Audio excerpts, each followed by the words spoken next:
which will also incorporate some of the results from the Challenge Cup semi-finals. Are you having a laugh? Card cannot be accessed. Isn't that good? Oh my god. Bruh, and bruh again. Do you mind? Do you actually mind? The thing is, it can be accessed. It can. Let's not be silly. Let's not be stupid. Let's not say things that don't make sense. Oh my god. Hello everyone, my name is Rob, welcome to Kinetic Rugby League. In this video I'll be giving my Super League Round 12 power rankings. This will also incorporate some of the results from the Challenge Cup weekend as well, the semi-finals, but we'll crack on with 12th place. In 12th place and moving down one this week I have the London Broncos. I just knew at some point it was probably going to turn back into a 12th place in these power rankings. Unfortunately they were just way off the mark against Hull KR. I didn't really expect any resistance, but there just wasn't any. Anyway, unfortunately, Hull KR threw the ball around well, but we'll get onto them. Yeah, defensively, too many holes in there. Sometimes Hull KR were just doing some very basic things. Not to say their overall performance was basic, but they were just throwing in some basic shapes and just a little bit of extra speed on the edges. Just allowed London to get caught out of position, and they were opened up very, very easily. And of course, still not offering much in attack unless basically it's against Hull FC. But yeah. They will continue to learn. We're halfway through the season.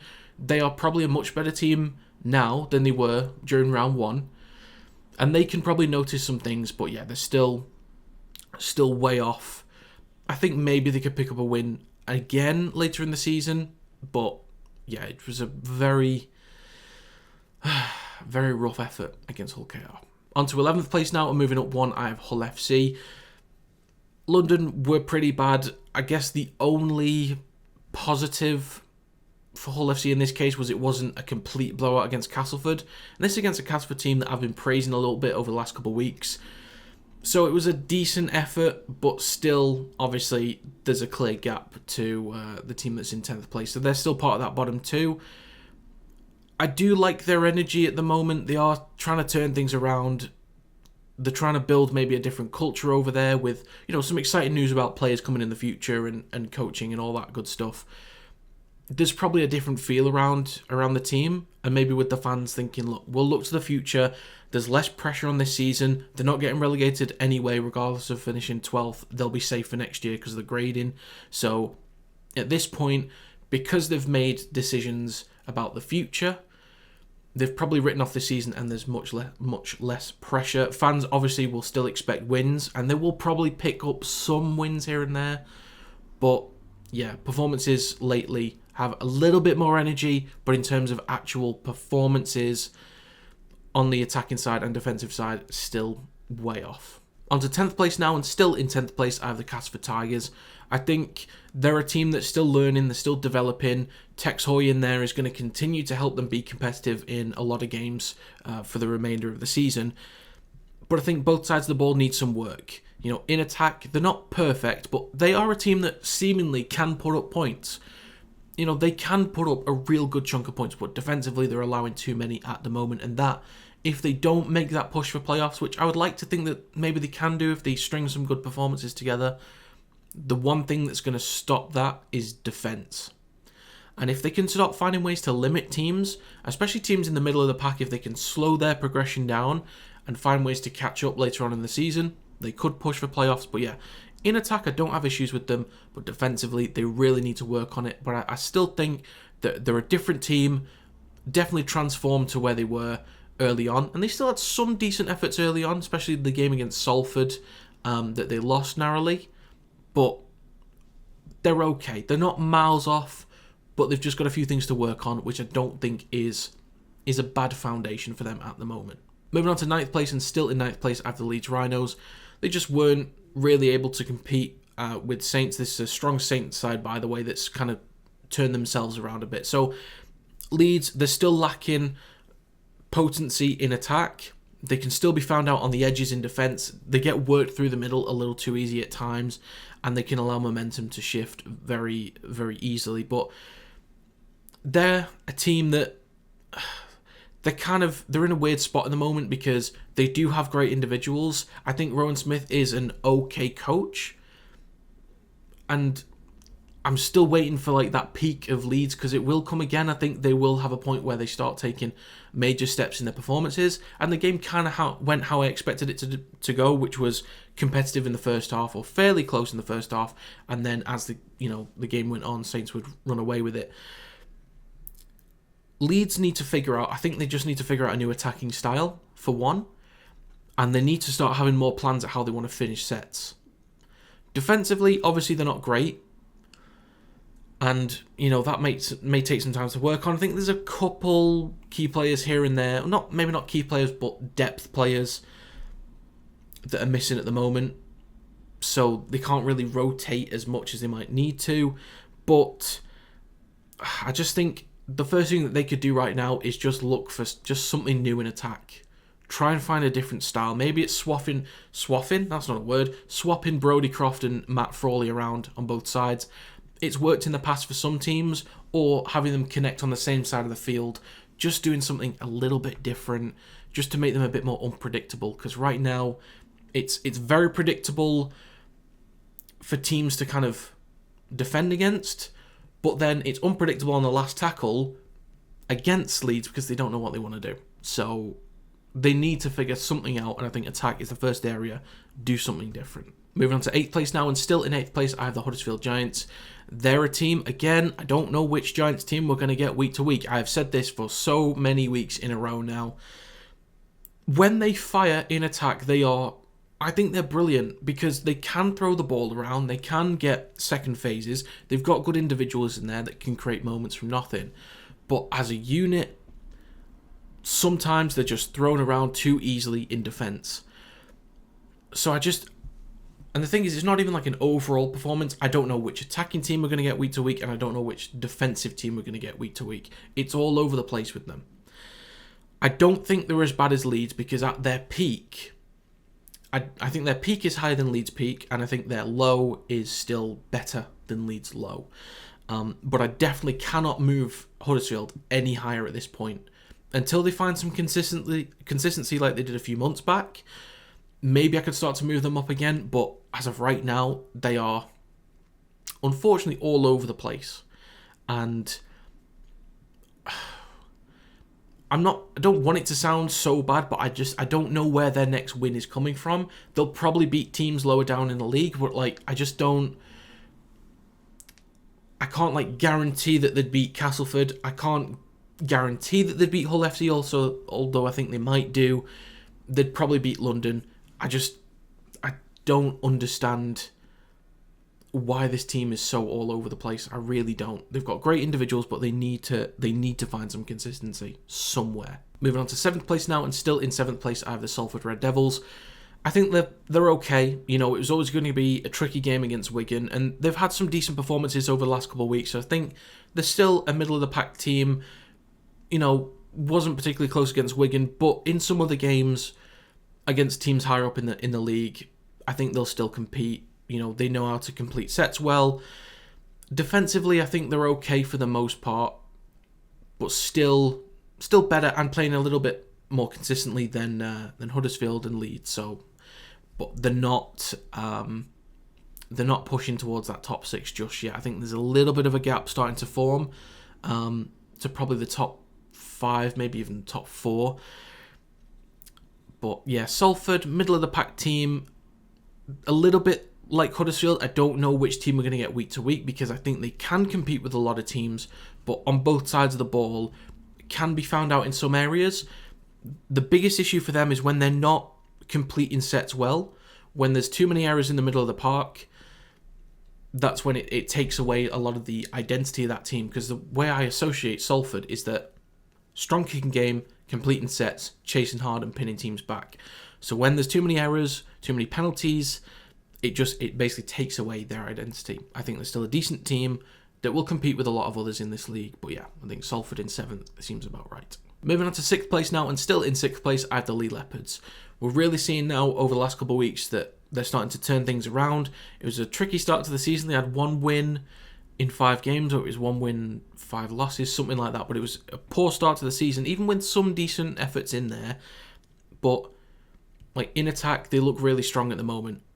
And defensively, there's some good and bad games in there.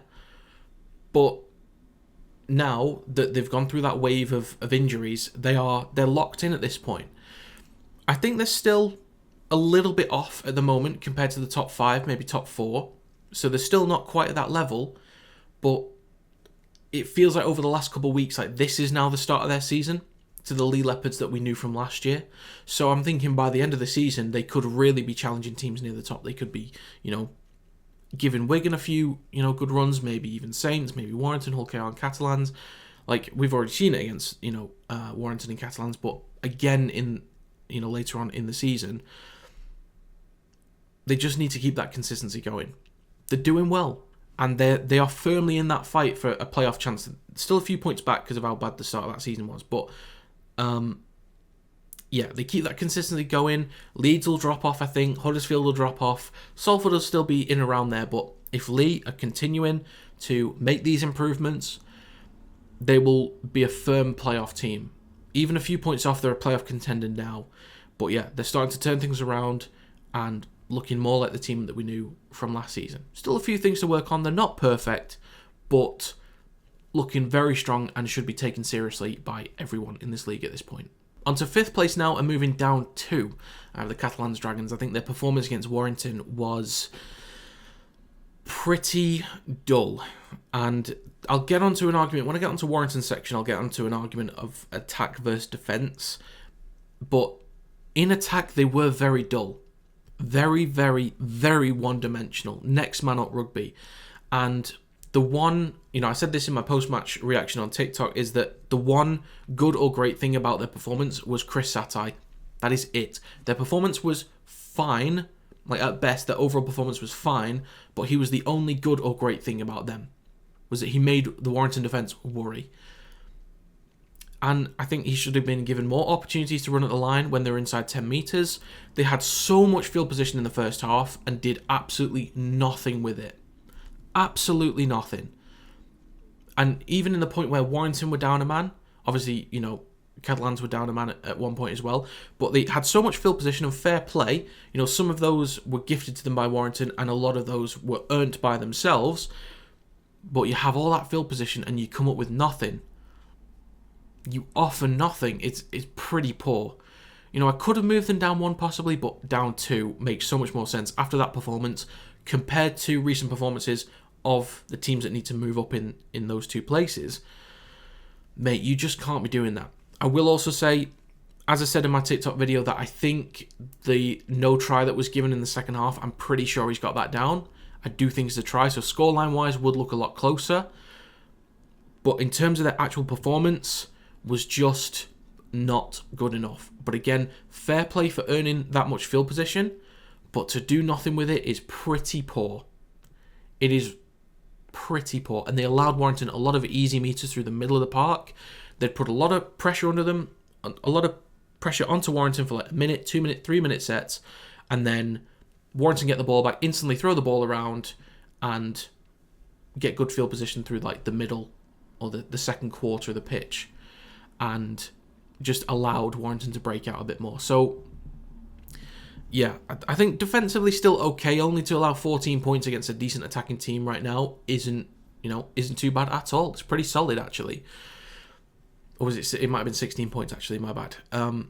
But yeah, there's still a little bit too one-dimensional. I said this against their home game against Castleford and Hull FC a few weeks or months ago.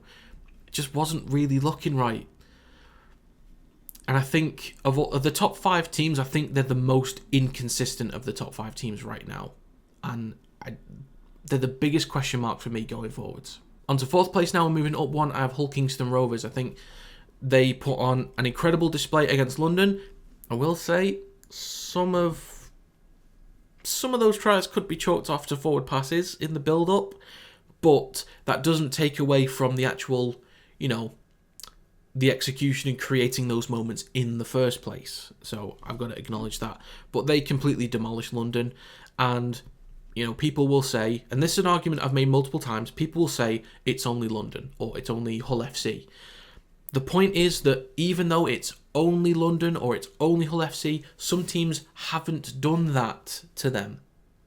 Some teams haven't been that competitive against them. Salford was one team that made it pretty close. And they're a decent midfield team at the moment. So not every team is battering Hull FC. Not every team is battering London, even though for the most part they do. So you still have to go out there and execute. Defensively, they were pretty good for the most part. I don't think 14 points is great to concede against London, but I think London were throwing the ball around fairly well at times. But defensively, fairly solid, but in attack, they were firing. And I'll say Niall Evalds, in that number 1 role for Hull KR this season, just fits perfectly. Because with his pace, his acceleration especially, finding overlaps on the edges seems very easy for Hull KR now. Like, they can wear teams down through the middle, they can offload the ball, get that second phase, and punish teams through the middle. They get quick play the balls with their forwards as well.